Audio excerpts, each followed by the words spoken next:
Well, here it is. The fabled car VW brought back from the dead in '08, but left it in the grave for us here in the U.S. Thanks for that. We get a few days, though, for an afterlife experience. Let's drive this 2014 Scirocco R. No, still not coming to the U.S. And check the tech. Now, I loved the first generation car. One of the best things Giorgetto Giugiaro ever did.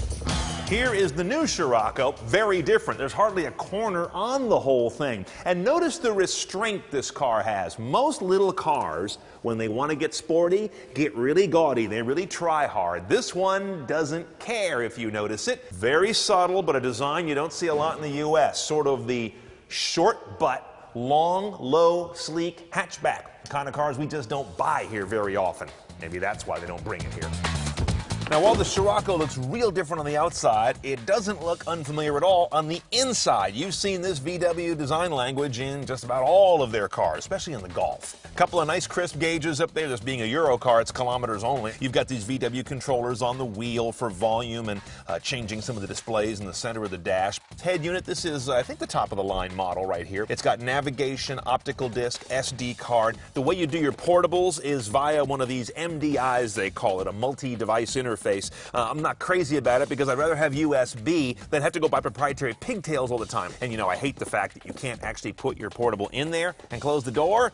But what really matters in this car is the driving hardware. It starts up here with a comfort, normal, or sport selector for your suspension. This is an adaptive suspension you've got on this vehicle called the DCC, Dynamic Chassis Control. It runs independently of your drive modes. This is a dual clutch DSG gearbox. In Europe, it's also available with a 6-speed manual. Back for drive, one more detent for sport, up and over gets you into a manual gate that holds to red line. And this is going to be a key part of this vehicle's personality, especially when you've got a small turbocharged motor.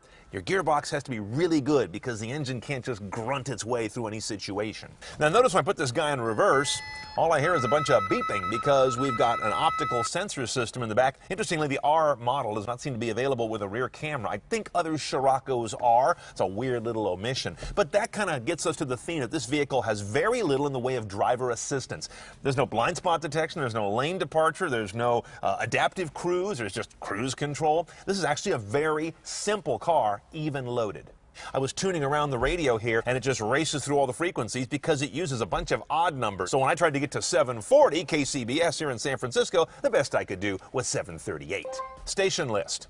There is no station list for the AM band available. She would beat your ass over a school bench if you said the wrong thing to her. Love that.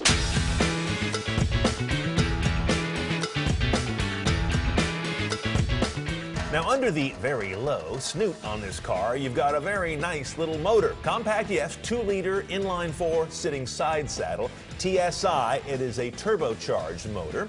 Direct injection, variable valve timing, of course, all the usual modern tricks of motoring. The numbers, 261 horse, 258 foot-pounds of torque. Nice torque number because of that turbo in there.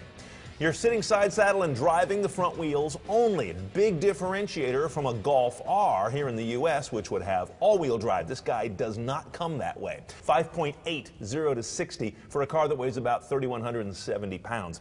Don't have a really good translation of MPG from Euro standards to U.S., but a Golf R, for example, gets about 1927 with a similar layout. You know what happens when I drive this car? I hate it. Because it reminds me what we don't get in this country, really sharp European cars that are not sports cars, but are more sporting than a lot of sports cars, if you know what I mean. 3 things you come away from in this vehicle. First of all, best implementation of a turbo I think I've ever driven. Secondly, when you're in sport mode on this DSG, at least for my taste, it shifts exactly as I would shift it. And the linearity of the steering I find real good. I'm not sure if it's variable or how it's mapped. All I know is it feels right in every part of the clock on just about every radius of turn. I really enjoy driving this car. Okay, it's a little hard to price the car. They don't sell here, but let me give it to you in pounds sterling. And don't just do a currency conversion. It doesn't work that way with cars. 28,000 pounds for the Scirocco R with a manual 6-speed gearbox. That maps roughly to where a Golf R is in the U.S. market, so we're in the rough ballpark. It's held back only by its lack of four-wheel drive for today's modern purist. But this is a vehicle I would buy if they brought it here. Maybe.